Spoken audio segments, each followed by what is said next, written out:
የሻዕቢያ ጦር በድሮን ተመታ። ከባድ ጦርነት ፈነዳ። ህወሓት የፌደራል መንግስቱ ላይ አወጀ።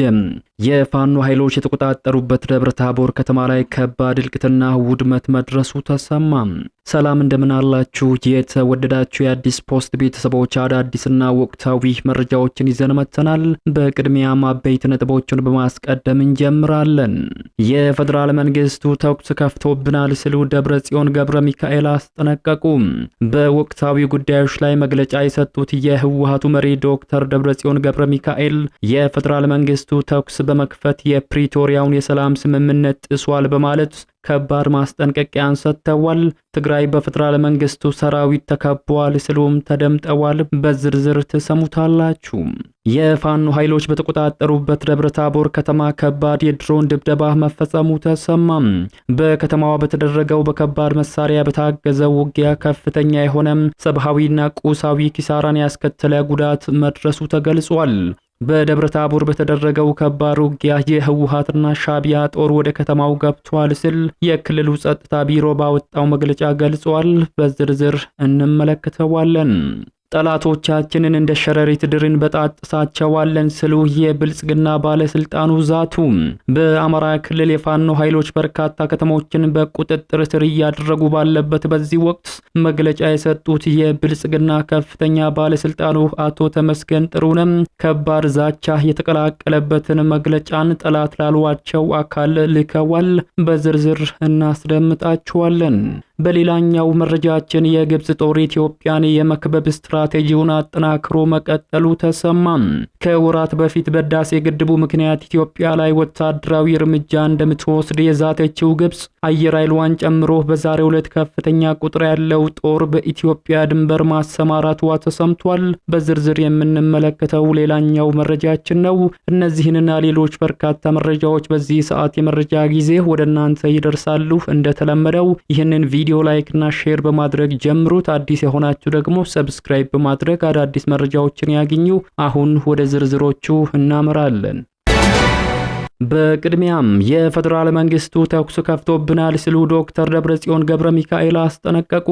በወቅታዊ ጉዳዮች ላይ መግለጫ የሰጡት የህወሓቱ መሪ ዶክተር ደብረጽዮን ገብረ ሚካኤል የፌደራል መንግስቱ ተኩስ በመክፈት የፕሪቶሪያውን የሰላም ስምምነት ጥሷል በማለት ከባድ ማስጠንቀቂያን ሰጥተዋል። ትግራይ በፌደራል መንግስቱ ሰራዊት ተከቧል ሲሉም ተደምጠዋል።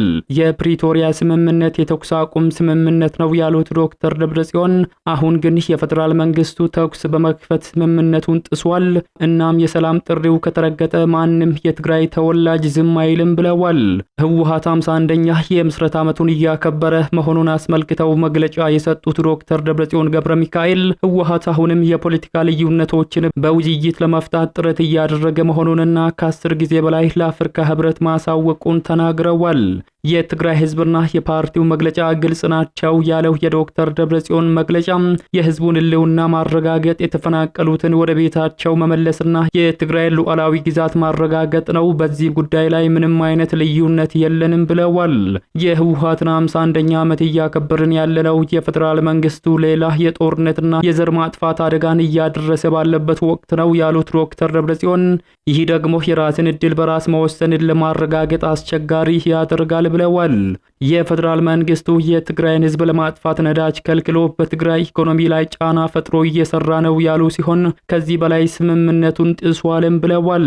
ህወሓትና የትግራይ ህዝብ የሰላም ፈላጊዎች ናቸው ያሉት ዶክተር ደብረጽዮን ነገር ግን ሁኔታው እየተባባሰ የፌደራል መንግስቱ አሁን ሆነ ብሎ ለወረራ እየተዘጋጀ ነው ሲሉ የፌደራል መንግስቱን ከሰዋል። ህወሓት ይህንን ይበል እንጂ ከሳምንት በፊት በጠለምትና ራያ አካባቢዎች ጦሩን አሰማርቶ በከፈተው ጥቃት ግጭት መቀስቀሱ አይዘነጋም። በአማራና አፋር አዋሳኝ አካባቢዎች ላይ ህወሓት ጦርነት መቀስቀሱን ተከትሎ ከፍተኛ ቁጥር ያለው የመከላከያ ሰራዊት ትግራይ ድንበር ላይ መስፈሩ ተገልጿል። ወደ ቀጣዩ መረጃችን ስናመራ የግብጽ ጦር ኢትዮጵያን የመክበብ ስትራቴጂውን አጠናክሮ መቀጠሉ ተሰማ። ታሪካዊ የኢትዮጵያ ጠላት የሆነችው ግብጽ ከፍተኛ ቁጥር ያለው ጦር በኢትዮጵያ አፍንጫ ስር ማስፈር መጀመሯ ተሰምቷል። ከወራት በፊት በህዳሴ ግድቡ ውዝግብ ምክንያት ኢትዮጵያ ላይ ወታደራዊ እርምጃ እንደምትወስድ የዛተችው ግብጽ አየር ኃይሏን ጨምሮ በዛሬው ዕለት ከፍተኛ ቁጥር ያለው ጦር በኢትዮጵያ ድንበር ላይ ማሰማራቷ ተነግሯል። ግብጽ ተዋጊ ሄሊኮፕተሮችን፣ ተዋጊ ጄትና ወታደራዊ ተሽከርካሪዎችን ጨምሮ ከ1000 በላይ የጦር መሳሪያን በጎረቤት ሀገር ሶማሊያ ማስገባት መጀመሯ ተዘግቧል። ግብጽ በሶማሊያ የአፍሪካ ህብረት ሰላም አስከባሪ ሊሆን በሚል ሰበብ ከፍተኛ ቁጥር ያለው ጦሯን ወደ ሶማሊያ እያስገባች ሲሆን ትናንት ደግሞ የሶማሊያው ፕሬዝዳንት ሐሰን ሼክ መሐሙድ በተገኙበት ወደ ሶማሊያ የሚላከው የግብጽ ጦር ከበርካታ የጦር መሳሪያዎች ጋር ልምምድ ሲያደርግ ታይቷል። የሶማሊያው ፕሬዝዳንት ሐሰን ሼክ መሐሙድ በአፍሪካ ህብረት የድጋፍና የማረጋጋት ተልዕኮ በሶማሊያ አውሶም ስር የተመደቡ ናቸው የተባሉ የግብጽ ኃይሎች ስምሪት መመልከታቸውን የግብጽ ሰራዊት ቃል አቀባይን ጠቅሶ ኢጂፕት ቱዴይ ዘግቧል። የጦር ኃይሎች ጠቅላይ ኤታማዦር ሌተናል ጀነራል አህመድ ካሊፍና ከፍተኛ የግብጽ ወታደራዊ አዛዦች ተገኝተዋል። የጦር ኃይሉ ቃል አቀባይ እንዳስታወቁት ፕሬዝዳንቱ በጉብኝታቸው ወቅት በተለይኮ የተመረጡ የግብጽ ወታደሮች ስላላቸው ዝግጅት፣ ትጥቅና ኦፕሬሽናል ዝግጁነት ገለጻ ተደርጎላቸዋል። ወደ ሌላኛው መረጃችን ስናመራ ጠላቶቻችንን እንደ ሸረሪት ድር እንበጣጥሳቸዋለን ሲሉ የብልጽግና ባለስልጣኑ ዛቱ። በአማራ ክልል የፋኖ ኃይሎች በርካታ ከተሞችን በቁጥጥር ስር እያደረጉ ባለበት ወቅት መግለጫ የሰጡት የብልጽግና ከፍተኛ ባለስልጣኑ ከባድ ዛቻ የተቀላቀለበትን መግለጫ ጠላት ላሏቸው አካል ልከዋል። የገዢው ብልጽግና ፓርቲ ምክትል ፕሬዝዳንትና ምክትል ጠቅላይ ሚኒስትር አቶ ተመስገን ጥሩነህ ጠላቶቻችንን እንደ ሸረሪት ድርህን በጣጥሳቸዋለን ሲሉ ተደምጠዋል። ምክትል ጠቅላይ ሚኒስትሩ ጠላት ላሏቸው ኃይሎች መልእክት ልከዋል። አቶ ተመስገን ጥሩነህ የፓርቲያቸውን የምርጫ ምልክት ይፋ ባደረጉበት መድረክ ላይ ባደረጉት ንግግር ጠላቶቻችን ወጥመድ ሁሉ ያጠምዳሉ፣ እኛ ግን እንደ ሸረሪት ድር በጣጥሰናቸው እናልፋለን ብለዋል።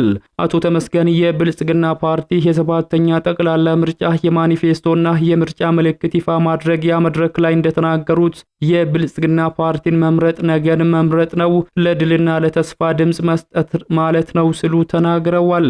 ጠላቶቻችንን ወጥመዶቻቸውን ሁሉ ቢያጠምዱም በቆራጥነታችን ግን እንደ ሸረሪት ድር በመበጣጠስ እናልፋለን ያሉት ተመስገን ኢትዮጵያ ወደሚመጥናት ከፍታና ወደ ተምሳሌት ሀገር እናሻግራታለን ሲሉ ተደምጠዋል።